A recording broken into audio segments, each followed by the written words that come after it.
Baik, selamat pagi. Mohon izin Bapak dosen. Pada pagi hari ini saya akan menjelaskan materi kelompok 3 yaitu urusan pemerintahan dalam penyelenggaraan pemerintah daerah dalam menjawab era globalisasi. Yang pertama-tama, izinkan saya untuk memperkenalkan diri saya. Nama saya Deomade Andika Dewi Permana, kelas D6, absen 14, asal pendaftaran Provinsi Bali. Baik, langsung saja masuk ke pengertian dari urusan pemerintahan. Urusan pemerintahan adalah kekuasaan pemerintahan yang menjadi kewenangan presiden yang pelaksanaannya dilakukan oleh Kementerian Negara dan penyelenggara pemerintahan daerah untuk melindungi, melayani, memberdayakan, dan menyejahterakan masyarakat. Pembagian urusan diatur dalam bab 3 pasal 10 Undang-Undang nomor 32 tahun 2004. Di mana dalam prinsipnya pemerintahan daerah menyelenggarakan urusan pemerintahan yang menjadi kewenangannya kecuali urusan pemerintahan yang menjadi kewenangan pemerintah pusat. Selanjutnya, dalam pasal 10 ayat 3 Undang-Undang nomor 32 tahun 2004 disebutkan bahwa urusan pemerintahan yang merupakan kewenangan pemerintah pusat terdiri dari 6 urusan yang terdiri dari politik luar negeri, pertahanan, keamanan, justisi, moneter, dan fiskal nasional serta agama.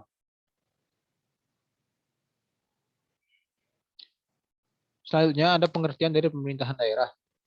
Pemerintahan daerah adalah penyelenggaraan urusan pemerintahan oleh pemerintahan daerah dan dengan perwakilan rakyat daerah menurut asas otonomi dan tugas pembantuan dengan prinsip otonomi seluas-luasnya dan sistem dan prinsip negara kesatuan Republik Indonesia. Selanjutnya ada pengertian dari era globalisasi. Globalisasi adalah proses integrasi internasional yang terjadi karena pertukaran pandangan dunia, produk, pemikiran, dan aspek-aspek kebudayaan lainnya. Kemajuan infrastruktur transportasi dan telekomunikasi, termasuk kemunculan telegraf dan internet, merupakan faktor utama dalam globalisasi yang semakin mendorong saling ketergantungan atau interdependensi aktivitas ekonomi dan budaya. Selanjutnya ada penyelenggaraan pemerintah untuk menjawab era globalisasi. Yang pertama ada arah dan kebijakan otonomi daerah. Pada era reformasi saat ini, memberikan peluang bagi perubahan paradigma pembangunan nasional dari paradigma pertumbuhan menuju paradigma pemerintahan pembangunan secara lebih adil dan berimbang. Perubahan paradigma ini antara lain diwujudkan melalui kebijakan otonomi daerah dan perimbangan keuangan pusat dan daerah yang diatur dalam satu paket undang-undang yaitu Undang-Undang Nomor 32 Tahun 2004 tentang pemerintahan daerah dan Undang-Undang Nomor 33 Tahun 2004 tentang perimbangan keuangan antara pemerintah pusat dan pemerintahan daerah. Selanjutnya, ada basis perekonomian daerah. Saat ini, hampir tiap negara bersiap-siap untuk menyambut dan menghadapi era perdagangan bebas, baik dalam kerangka AFTA, APEC, maupun WTO. Setiap negara berupaya secara maksimal untuk menciptakan kerangka kebijakan yang menciptakan iklim perekonomian yang mendorong masyarakat untuk bermain di pasar global. Salah satu implikasi dari kondisi di atas adalah adanya tuntutan masyarakat yang semakin tinggi terhadap efisiensi dan efektivitas sektor publik. Hal tersebut disebabkan pasar tidak kondusif jika sektor publiknya tidak efisien. Pemberian otonomi daerah diharapkan dapat meningkatkan efisiensi, efektivitas, dan akuntabilitas publik di Indonesia. Selanjutnya, pemberian otonomi daerah diharapkan dapat memberikan keleluasaan kepada daerah dalam pembangunan daerah melalui usaha-usaha yang sejauh mungkin mampu meningkatkan partisipasi aktif masyarakat. Karena pada dasarnya terkandung 3 misi utama sehubungan dengan pelaksanaan otonomi daerah tersebut, yaitu yang pertama menciptakan efisiensi dan efektivitas pengelolaan sumber daya daerah. Yang kedua, meningkatkan kualitas pelayanan umum dan kesejahteraan masyarakat. Dan yang ketiga, memberdayakan dan menciptakan ruang bagi masyarakat untuk ikut serta dalam proses pembangunan. Lalu yang ketiga, ada perencanaan pembangunan yang berorientasi publik. Aspek perencanaan memiliki peranan yang penting bagi suatu daerah. Aktivitas pemerintah akan terlaksana lebih baik jika seluruh tahapan proses perencanaan dilaksanakan secara konsisten. Perencanaan strategi menggunakan pemikiran ke depan dan arah yang dapat dikehendaki di masa yang akan datang.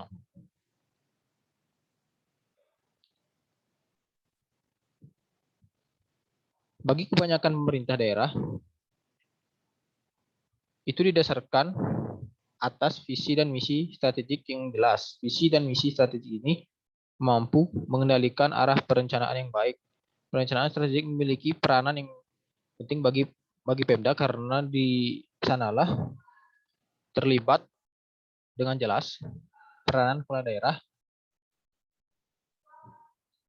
dalam mengkoordinasikan semua unit kerjanya. Lalu yang keempat ada pengelolaan keuangan daerah. Secara garis besar, pengelolaan atau manajemen keuangan daerah dapat dibagi menjadi dua bagian, yaitu manajemen penerimaan daerah dan manajemen pengelolaan daerah. Kedua komponen tersebut akan sangat menentukan kedudukan suatu pemerintah daerah dalam rangka melaksanakan otonomi daerah. Konsekuensi logis pelaksanaan otonomi daerah berdasarkan dari Undang-Undang Nomor 2 Tahun 99 dan Undang-Undang Nomor 25 Tahun 99 menyebabkan perubahan dalam manajemen keuangan daerah. Perubahan tersebut antara lain adalah perlunya dilakukan budgeting reform atau reformasi anggaran. Reformasi anggaran meliputi progres penyusunan, pengesahan, pelaksanaan dan pertanggungjawaban anggaran. Berbeda dengan Undang-Undang Nomor 5 Tahun 74, proses penyusunan mekanisme pelaksanaan dan pertanggungjawaban anggaran daerah menurut Undang-Undang Nomor 22 Tahun 99 adalah tidak diperlukannya lagi pengesahan dari Menteri Dalam Negeri untuk APBD provinsi dan pengesahan gubernur untuk APBD kabupaten atau kota. Selanjutnya, aspek utama dari budgeting reform adalah perubahan dari tradisional budget ke performance budget. Secara garis besar, terdapat dua pendekatan utama yang memiliki perbedaan mendasar antara kedua pendekatan tersebut adalah yang pertama, anggaran tradisional atau anggaran konvensional, serta pendekatan baru yang sering dikenalkan dengan pendekatan New Public Management. Lalu yang kelima, ada pusat pengendalian manajemen. Dalam mendukung kelancaran operasional pemerintahan, perlu didesain sistem pengendalian manajemen yang baik. Sistem pengendalian manajemen harus didukung dengan struktur organisasi yang baik. Pusat pertanggungjawaban atau responsibility center merupakan salah satu bentuk struktur organisasi yang dapat diterapkan di pemerintah daerah. Pusat pertanggungjawaban adalah unit organisasi yang dipimpin oleh manajer atau pimpinan yang bertanggung jawab terhadap aktivitas pusat pertanggungjawaban yang dipimpinnya. Suatu organisasi merupakan kumpulan dari berbagai pusat pertanggungjawaban. Lalu yang keenam, ada optimalisasi, pengawasan, dan pemeriksaan. Pemberian otonomi daerah seluas-luasnya berarti pemberian kewenangan dan keleluasaan atau diskresi kepada daerah untuk mengelola dan memanfaatkan sumber daya daerah secara optimal agar tidak terjadi penyimpangan dan penyelewengan pemberian wewenang, dan keleluasaan yang luas tersebut harus diikuti dengan pengawasan yang kuat. Penguatan fungsi pengawasan yang dapat dilakukan melalui optimalisasi peran DPRD sebagai penyeimbangan atau balance of power. Bagi eksekutif daerah dan partisipasi masyarakat secara langsung maupun tidak langsung melalui LSM dan organisasi sosial. Kemasyarakatan di daerah atau social control. Pengawasan oleh DPRD tersebut harus sudah dilakukan sejak tahap perencanaan. tidak hanya pada tahap pelaksanaan dan pelaporan saja. Sebagaimana yang terjadi dalam hal ini penting karena dalam era otonomi DPRD memiliki kewenangan untuk menentukan arahan kebijakan umum APBD. Selanjutnya ada hambatan-hambatan dalam penyelenggaraan pemerintahan di era globalisasi. Yang pertama ada rendahnya skill atau keahlian dari sumber daya aparatur di era keterbukaan globalisasi. Seorang aparatur, pemerintah dan abdi negara dituntut untuk memiliki skill untuk meningkatkan kualitas pelayanan kepada masyarakat secara efektif dan efisien. Terlebih lagi, di zaman yang serba modern saat ini, di mana masyarakat sudah lebih maju, sehingga masyarakat membutuhkan informasi yang cepat dan tepat tanpa harus menunggu proses yang lama.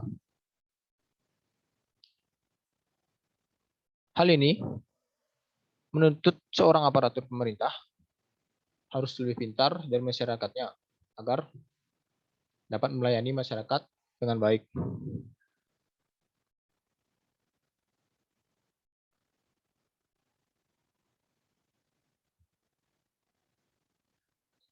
Lalu yang kedua ada rendahnya mentalitas sumber daya aparatur pelajaran moral yang perlu menjadi prioritas dalam setiap penunjang pendidikan.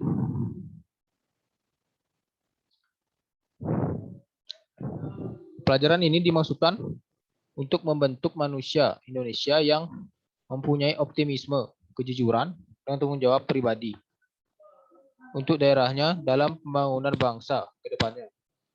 Lebih daripada itu, pendidikan moral akan membentuk sumber daya aparatur pemerintahan yang mempunyai keyakinan untuk berkompetisi yang antara lain dilandasi dengan kejujuran dan penghargaan terhadap orang lain. Pemerintahan daerah masih diharapkan pada rendahnya mentalitas sumber daya aparatur sehingga pemerintahan yang seharusnya dimiliki yang secara tidak langsung menyebabkan munculnya penyakit birokrasi yang secara umum telah menjangkit semua sistem tataran pemerintahan ya kita yaitu KKN atau korupsi, kolusi, dan nepotisme. Lalu yang ketiga ada seringnya terjadi perubahan aturan kepegawaian dan organisasi pemerintahan daerah. Meskipun Undang-Undang Nomor 32 Tahun 2004 sudah diberlakukan selama kurang lebih 5 tahun, namun demikian dalam kurun waktu tersebut muncul ekses yang menyertai penyelenggaraan otonomi daerah, khususnya dalam penyelenggaraan manajemen sumber daya manusia (PNS) di daerah.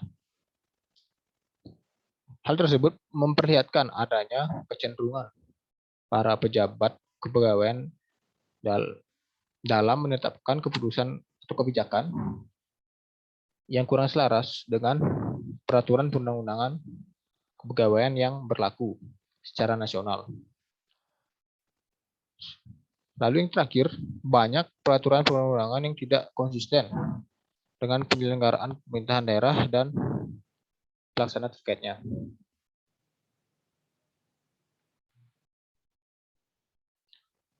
Lalu terakhir ada kesimpulan. Dari presentasi yang saya sampaikan tadi, dapat ditarik suatu kesimpulan yaitu salah satu kunci keberhasilan penyelenggaraan pemerintah dalam menghadapi era global adalah dengan mengembangkan otonomi daerah dan desentralisasi fiskal.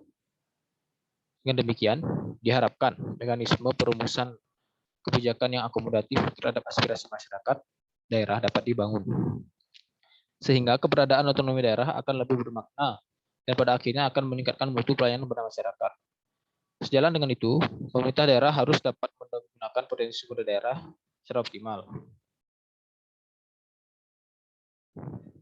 Lalu lebih lanjut, dengan semakin berkurangnya tingkat ketergantungan pemerintah daerah terhadap pemerintah pusat, daerah dituntut mampu untuk meningkatkan profesionalisme.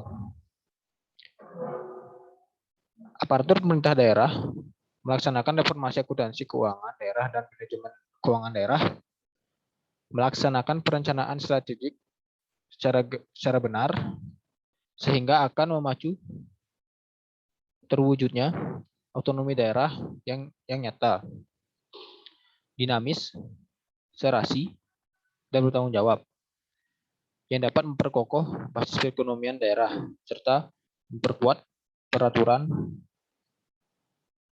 persatuan dan kesatuan bangsa dalam era perekonomian global.